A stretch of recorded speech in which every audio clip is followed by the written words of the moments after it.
أعوذ بالله من الشيطان الرجيم بسم الله الرحمن الرحيم. آج کی آیت بھی بڑی خوبصورت ہے، بڑی شاندار آیت ہے، اور اس آیت کے اندر اللہ تعالیٰ نے جناب محمد الرسول اللہ صلی اللہ علیہ وآلہ وسلم کو ایک بہت بڑی خوشخبری سنائی تھی. جب آپ مکہ چھوڑ کے مدینے چلے گئے، مکہ سے چلے گئے، ہجرت فرما گئے، تو کچھ عرصہ کے بعد اللہ تعالیٰ نے یہ آپ کو خوشخبری سنائی تھی، اور پھر کچھ عرصہ کے بعد اللہ تعالیٰ کی رحمت کے ساتھ یہ خوشخبری پوری ہو گئی. اللہ تعالیٰ فرماتے ہیں وَقُلْ، اے میرے نبی محمد کریم صلی اللہ علیہ وسلم آپ فرما دیجئے، جاء الحق، آ گیا حق، آ گیا حق. حق کہتے ہیں ثابت چیز کو، جمی ہوئی چیز کو، مضبوط چیز کو، جو زائل نہ ہو سکے، جس کو کوئی ہٹا نہ سکے.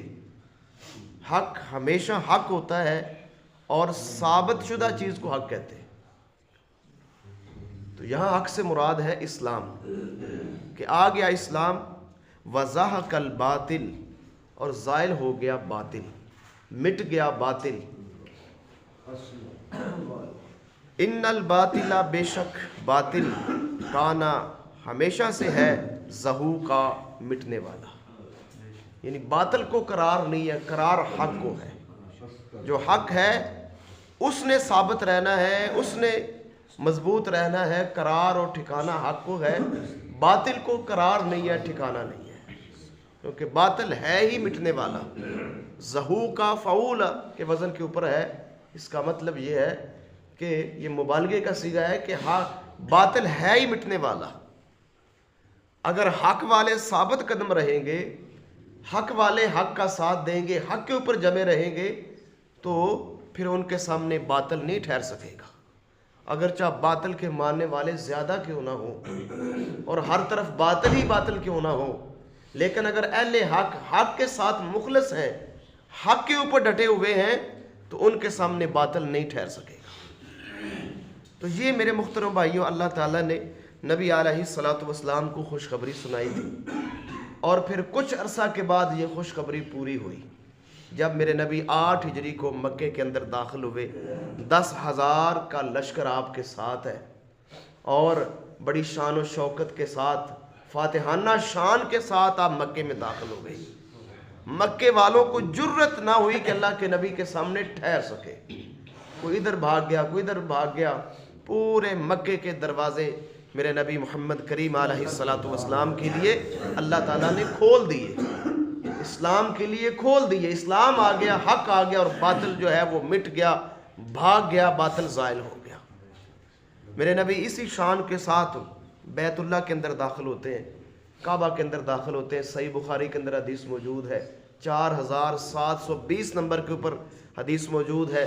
سیدنا عبداللہ بن مسعود بیان کرتے ہیں کہ محمد کریم علیہ الصلوۃ والسلام مکے میں داخل ہوئے، بیت اللہ میں داخل ہوئے، تو بیت اللہ کے گرد 360 بت رکھے ہوئے تھے.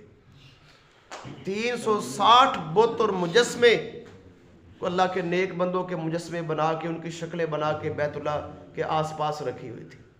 میرے نبی کے ہاتھ میں ایک چھڑی تھی، ایک لکڑی تھی میرے نبی کے ہاتھ میں. اللہ کے نبی اس لکڑی کی نوک کے ساتھ ہر بت کو چوکا مارتے، اور ساتھ یہ آیت پڑھتے، جاء الحق، آ گیا حق، وَزَهَقَ الْبَاطِلُ، اور مٹ گیا باطل. یہ محمد کریم علیہ الصلوۃ والسلام بیت اللہ کے اندر یہ آیت تلاوت کر رہے تھے. اسی طرح سورہ سبا کی آیت نمبر 49 وہ میرے نبی تلاوت فرما رہے تھے. اللہ کے نبی فاتحانہ انداز میں مکے میں داخل ہوئے. اللہ نے یہ خوشخبری سنائی تھی، اور اللہ تعالیٰ نے خوشخبری پوری کر دی. تو میرے محترم بھائیو، اللہ کے نبی جب بیت اللہ میں داخل ہوئے، سب سے پہلے ان بتوں کا صفایا کیا. بیت اللہ کے اندر مکے والوں نے تصویریں بنائی ہوئی تھی اپنے خیال کے مطابق. یہ تصویر ابراہیم علیہ السلام کی تھی، یہ تصویر اسماعیل علیہ السلام کی تھی، بزرگوں کی تصویریں. اللہ کے نبی نے کہا ان ساری تصویروں کو مٹا دیا جائے.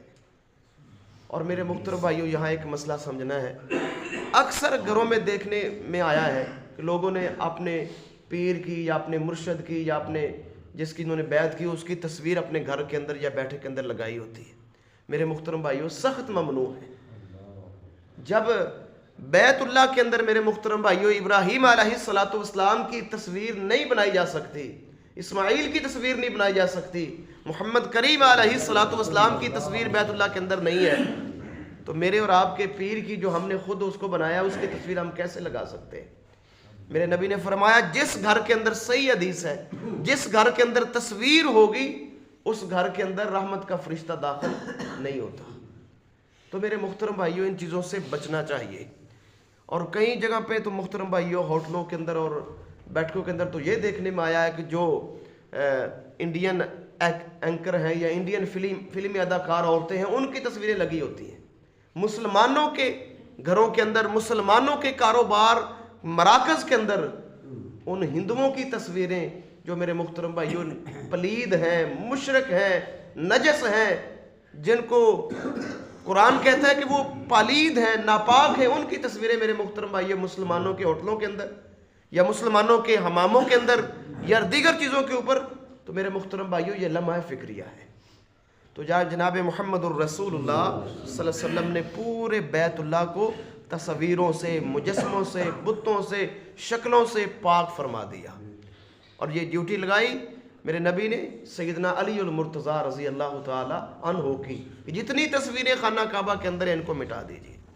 تو میرے محترم بھائیو آخری بات ہے، اللہ فرماتے ہیں ان الباطل کان زہوقا، بے شک باطل ہے ہی مٹنے والا۔ تو معلوم ہوا میرے محترم بھائیو انسان کو ہمیشہ حق کا ساتھ دینا چاہیے، اور حق ہی قرار گاہ ہے، اور حق ہی اصل چیز ہے جس نے دنیا کے اندر بھی ثابت رہنا ہے، قبر کے اندر بھی ثابت رہنا ہے، اور میدان محشر کے اندر بھی ثابت رہنا ہے۔ وہ صرف حق ہے، اور وہ حق کیا ہے؟ وہ قرآن ہے اور محمد الرسول اللہ صلی اللہ علیہ وسلم کا فرمان ہے، آپ کی سنت ہے، آپ کا طریقہ ہے۔ یہ دو ہی چیزیں حق ہیں۔ اللہ کے نبی دنیا سے تشریف لے جا رہے ہیں اور آپ کی زبان پر یہ الفاظ ہیں ترکت فیکم امرین، میں دو چیزیں تمہارے درمیان چھوڑ کے جا رہا ہوں، لن تضلوا، تم کبھی گمراہ نہیں ہوگے اگر تم نے ان کو پکڑ لیا۔ فرمایا وَكِتَابُ اللَّهِ وَسُنَّتِي، ایک کتاب اللہ ہے اور ایک میں محمد علیہ السلام کی سنت ہے، یہ حق ہے۔ اللہ سے دعا ہے اللہ تعالیٰ اس حق کے ساتھ دنیا کے اندر رہنے کی توفیق عطا فرمائے۔ اللہ سے دعا ہے اللہ تعالیٰ عمل کرنے کی توفیق عطا فرمائے۔ اللہ تعالیٰ کمی کوتاہی اپنی رحمت سے معاف فرمائے۔